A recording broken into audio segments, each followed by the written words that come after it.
ఓం నమో నారాయణాయ నమశివాయ. మహాభారతంలో సభాపర్వం నేను ఎక్కడి వరకు డిస్కస్ చేశామండి. ద్రౌపదిని ఓడిపోయాడు ధర్మరాజు. ఇక ద్రౌపదిని తీసుకురని చెప్పేసి విదురుడికి దుర్యోధనుడు చెప్పాడు.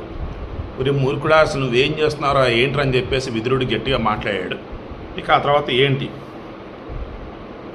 గర్వోన్నతుడైనటువంటి దుర్యోధనుడు విదురుడిని ధిక్కరించి ప్రాతికామ వైపు చూచి శ్రేష్ఠులైనటువంటి సభాసదుల మధ్యలో అన్నాడు, ప్రాతికామి, ద్రౌపదిని తీసుకొని రా.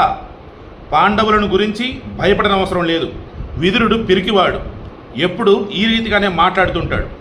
మన వృద్ధిని ఎన్నడూ కోరడు. దుర్యోధనుడు ఆ విధంగా పలకగానే రాజాజ్ఞను శిరసావహించి ప్రాతికామి వెంటనే వెళ్ళాడు. సింహపు గుహలోనికి కుక్క ప్రవేశించినట్లు రాజభవనంలో ప్రవేశించి ద్రౌపది దగ్గరకు చేరాడు.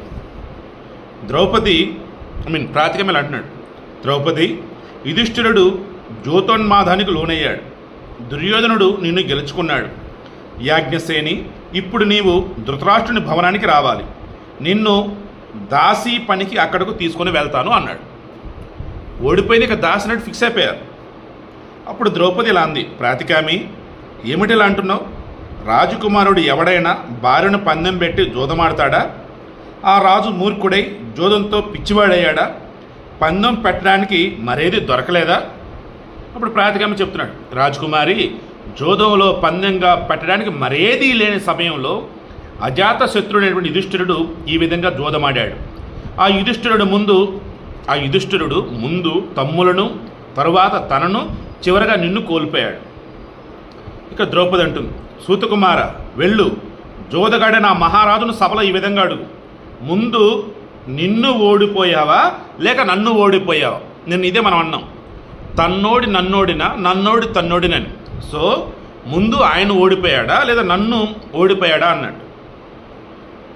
ఆ విషయం తెలుసుకునేరా తర్వాత నన్ను తీసుకుని వెళ్ళవచ్చు. ఇది తెలిసిన తర్వాతనే దుఃఖితనైనటువంటి నేను సభకు వెళ్తాను. సో ఆల్రెడీ బాధలో ఉన్నా, కానీ సభకు వస్తా, తెలుసుకొని రా ముందు. ఇక ప్రాతికామి సభలో ప్రవేశించి రాజుల సమక్షంలో ఉన్నటువంటి యుధిష్ఠిరుడికి ద్రౌపది మాటను ఇలా వినిపించాడు, ఏ వస్తువులపై ఆధిపత్యం కలిగి నీవు నన్ను ఓడిపోయావు?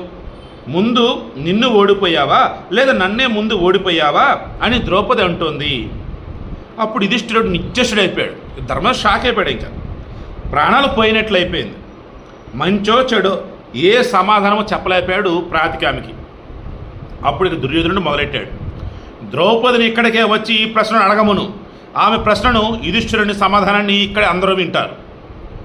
ప్రాతికామి దుర్యోధనుకు లోబడినవాడు కాబట్టి బాధపడుతూ రాజభవనానికి వెళ్ళి ద్రౌపది ఇలా పలికాడు, రాజకుమారి, ఈ సభ్యులు నిన్ను సభలోనికి పిలుస్తున్నారు. కౌరవులకు వినాశకలం ఏర్పడిందని నేను భావిస్తున్నాను. నిన్ను సభలోనికి పిలిపించి పత్రమైనటువంటి ఆ సుయోధనుడు తన ఐశ్వర్యాన్ని రక్షించుకొనలేడు. ఇక ద్రౌపది ఇలా అంటుంది, సూతపుత్ర, విధి ఈ విధంగా నిర్ణయించాడు. పెద్దవారికైనా చిన్నవారికైనా సుఖదుఖాలు తప్పవు. ధర్మం ఒక్కటే లోకంలో గొప్పది. మనం ధనాన్ని రక్షిస్తే అది మనకు శాంతినిస్తుంది అని చెప్పేసి ఆమె అంది.